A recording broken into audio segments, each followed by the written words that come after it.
আমি বহুতে ফাৰ্ম কৰিব বিচাৰোঁ, কিন্তু আমি তাৰ আগতে এটা কথা ভাবোঁ নহয় জানো, যে ফাৰ্ম কৰি আমি চলিব পাৰিমনে, বা আমি পৰিয়াল চলাব পাৰিমনে ফাৰ্ম কৰি, বা গোটেই জীৱনটো আমি ফাৰ্ম কৰিয়ে চলিব পাৰিমনে।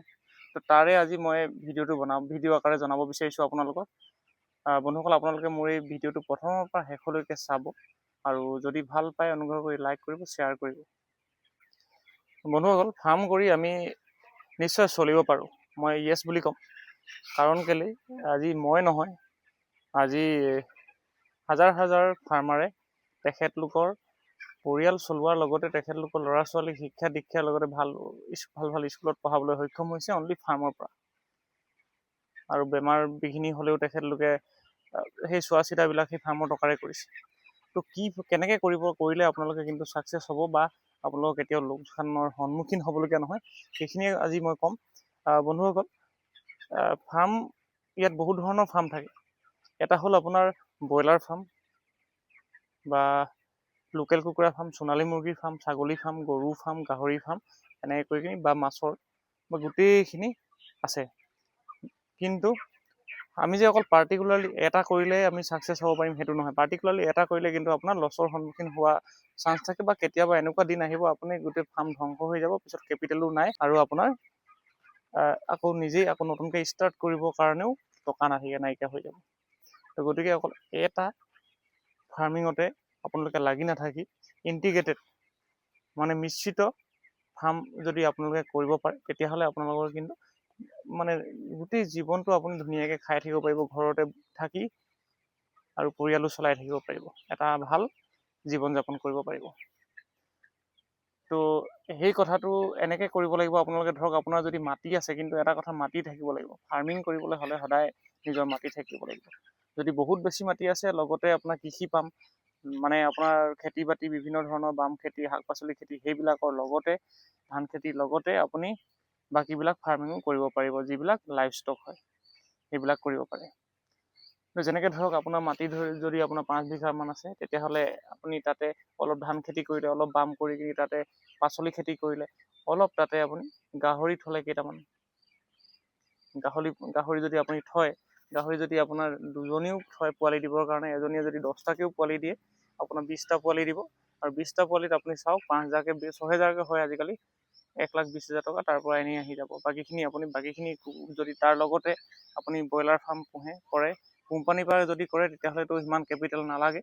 যদি আপোনাৰ নিজেই কৰে, তেতিয়া কেপিটেল লাগিব। তো সেই গাহৰি বিকা পইচাখিনি আপুনি দানা পানী আনিব পাৰিব, ইটোৰ পৰা সিটো সংলগ্ন কৰি কিনি হেৰি কৰিব লাগিব। তাৰমানে এতিয়া গাহৰি যিখিনি গু হয় বা মলখিনি, সেই মলখিনি আপুনি গৈ কিনি এই যিখিনি খেতি বাতি কৰিব, যে আপুনি পাচলি খেতি বা ধান খেতি, সেইবিলাক খেতি মাটিত দিব পাৰিব, বা কল খেতি সেইবিলাকত দিব পাৰিব। তাৰ কাৰণে এক্সট্ৰাকৈ আপুনি ইউৰিয়া বা তেনেকুৱা সাৰ কিনিব দৰকাৰ নাই, কেমিকেল দিয়া এইবিলাক ফাৰ্টিলাইজাৰ কিনিব দৰকাৰ নাই। ঘৰতে সেইখিনি ফ্ৰীতে হৈ যাব, আৰু এটা অৰ্গেনিকভাৱে, মানে জৈৱিক পদ্ধতিভাৱে মানে উৎপাদন কৰিব পাৰিব আপোনাৰ খেতি বাতিবিলাক, বিভিন্ন ধৰণৰ ফচলবিলাক। তো তেনেকৈয়ে সেইটো এটা লাভ হৈ গ'ল। আৰু লগতে আপুনি যিখিনি ব্ৰইলাৰ পুহিলে, ধৰি লওক কোম্পানীৰ লগতে পুহিলে, তাৰ পৰাও আপুনি কিবা এটা ইনকম কৰিলে। 1,000টা ব্ৰইলাৰ পুহক লাগিলে আপুনি, তাৰ পৰা যদি এটা বেষ্টত ভাল হ'লে আপুনি 20,000 টকাও পায়, বা 15,000 টকাও পায়। সেইখিনি টকা এটা ৰাহি হৈ গ'ল, আপুনি যিহেতু গাহৰি পইচাখিনি আছেই। তো তেনেকৈ ধৰণে, বা ইটোৰ লগত আপুনি খৰচ কৰিব পাৰিব।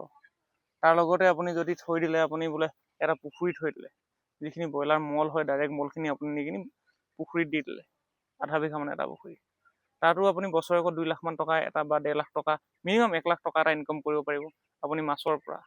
লগতে আপুনি বোলে তাতে পাচলি খেতি কৰিলে, পাচলি খেতিখিনি আপুনি ঘৰতে নিজৰ যিখিনি পাচলি হয়, সেই পাচলিখিনি নিজৰ ঘৰতে খালে, নিজৰ ঘৰতে খোৱাৰ উপৰিও আপুনি বিক্ৰী কৰিলে, আৰু সেই বিক্ৰী কৰোঁতেও যিখিনি টকা পালে, সেইখিনিও আপুনি এটা ছেভ কৰিলে, বা আপোনাৰ পৰিয়াল চলোৱাত আপোনাক সহায় কৰিলে।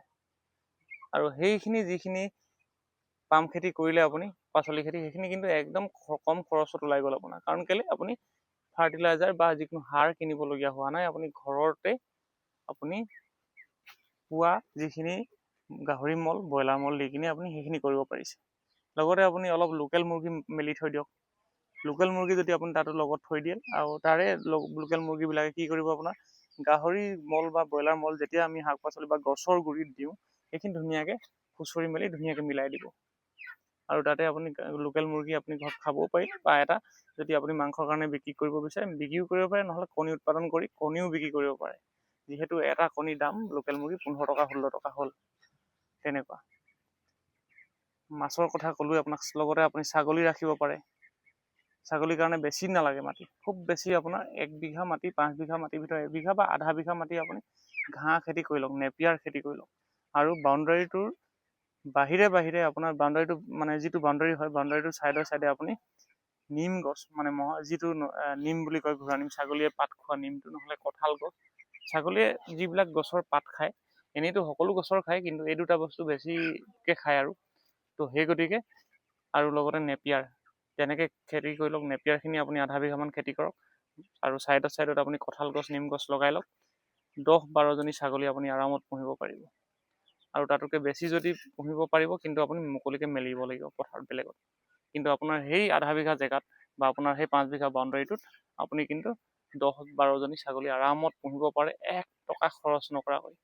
আৰু তাৰ পৰা ছাগলীৰ পৰাও আপোনাৰ উৎপাদন কৰিব পাৰিব, ছাগলী প্ৰডাকশ্যন কৰিব পাৰিব। মাইকী ছাগলী থাকিলে আপোনাৰ 2টাকৈ পোৱালি দিবই। আপোনাৰ দুবছৰত আপোনাৰ 3বাৰমান পোৱালি দিয়ে, তিনিবাৰে দিয়ে ধৰি ল'লোঁ, তো 6টা পোৱালি দিলে। তেনেকৈ সেইবিলাকৰ পৰাও আপুনি এটা ইনকম কৰিব পাৰিব।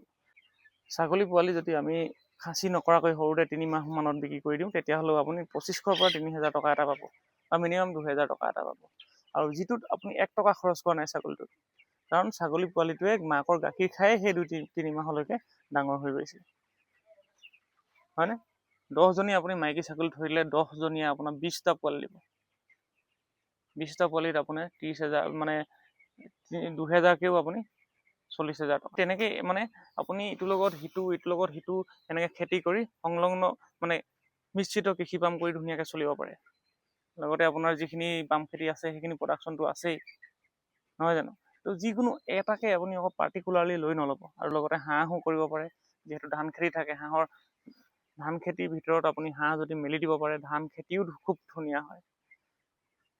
আৰু সেই তেনেকৈ হাঁহো আপুনি উৎপাদন কৰিব পাৰে, মানে প্ৰতিটোৰ লগত প্ৰতিটোৱেই সংলগ্ন থাকে। তো সেই গতিকে তেনেকৈ যদি আমি কৰোঁ ফাৰ্ম এখন, বা মাটি আছে আপোনালোকৰ, তেনেকৈ কৰি গ'লে কিন্তু আমি ধুনীয়াকৈ এটা ভাল ছাকচেছফুল মানে আমি হ'ব পাৰোঁ লাইফত, বা ফাৰ্ম কৰি কিনি আৰু এটা ভাল উপাৰ্জন কৰিব পাৰোঁ। ফাৰ্ম কৰিবলৈ হ'লে কিন্তু কেপিটেলটো দৰকাৰ হ'বই, মূলধনটো আপোনাক লাগিবই। আৰু মই কওঁ, মূলধন যদি আপোনাৰ নাই, ফাৰ্মটো নকৰিব। কাৰণ কেলৈ, আপোনাৰ এবাৰ কৰাৰ পিছত আপুনি যদি কেনেবাকৈ বেয়া হৈ যায়, ৰিজাল্টটো শেষ হৈ যাব। তো সেই গতিকে কম মূলধন আছে, কমৰ পৰা ষ্টাৰ্ট কৰক। বেছি মূলধন আছে, বেছিকৈ ডাঙৰকৈ ষ্টাৰ্ট কৰক। সেইটোৱে, মূলধনটো লাগিব। কিন্তু লোন লৈ কিনি নকৰিব, মানে সদ্যহতে লোন লৈ কিনি নকৰিব। ইয়াত মানে লাভ লোকচানৰ কথা থাকে ফাৰ্মত প্ৰথমতে। তো কেনেবাকৈ যদি লোকচান হৈ যায়, আপোনাৰ গোটেই জীৱনটো আপুনি লোন মাৰোঁতে যাব।